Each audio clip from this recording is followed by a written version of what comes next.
अरे जब तक सूरज चांद रहेगा राहुल तेरा नाम रहेगा। और जब तक सूरज चांद रहेगा।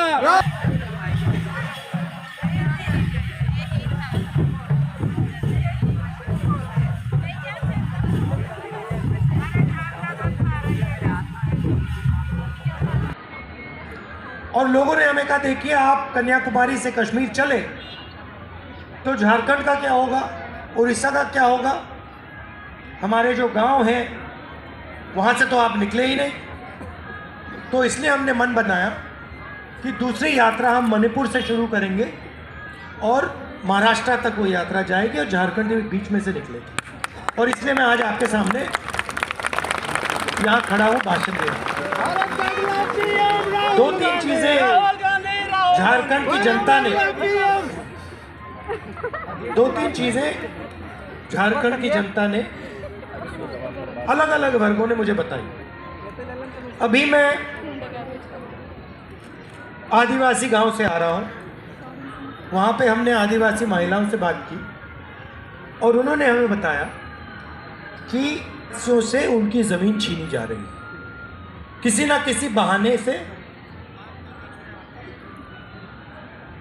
अंत में ये होता है विकास का नाम लिया जाता है, सड़क बनाने का नाम लिया जाता है, मगर अंत में आदिवासी को पता लगता है कि उसकी ज़मीन हड़प ली गई है या किसी एनजीओ को पकड़ा दी गई है या किसी अरबपति अदानी जैसे व्यक्ति को पकड़ाई गई। तो ये आदिवासियों का सबसे बड़ा मुद्दा है, उन पे केस लगा दिए जाते हैं। इसी अभी कुछ ही देर अफसर से मिला और पहले अफसर मुझे कहते हैं देखिए ये तो ग्राम सभा की ज़मीन थी। तो फिर उन्होंने मुझे कागज़ दिखाया, जो व्यक्ति की ज़मीन गई उसने कागज़ दिखाया। तो ये हो रहा है। हम एक कानून लाए थे, पैसा कानून था। दो कानून है, एक पैसा कानून, एक ज़मीन अधिग्रहण कानून। ज़मीन अधिग्रहण कानून में साफ लिखा गया है कि ग्राम सभा से बिना पूछे ज़मीन नहीं ली जा सकती। और अगर, मज़े की बात सुनिए, अगर ज़मीन ली गई और 5 साल में उस ज़मीन का प्रयोग नहीं किया गया तो वो ज़मीन वापस दी जाएगी। अब झारखंड में लाखों एकड़ ज़मीन ली गई है, पिछली सरकार ने ली थी। अब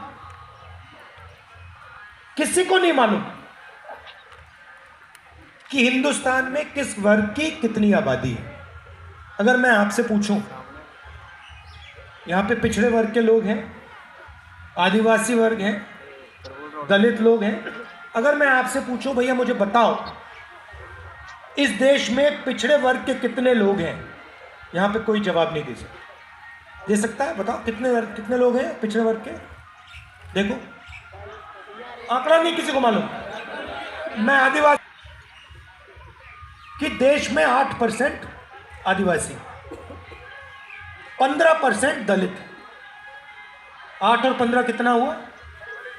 23। कहा जाता है 50% ओबीसी वर्ग।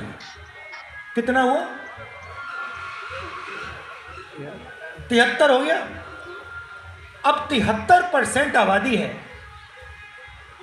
तो 50% लिमिट क्यों है?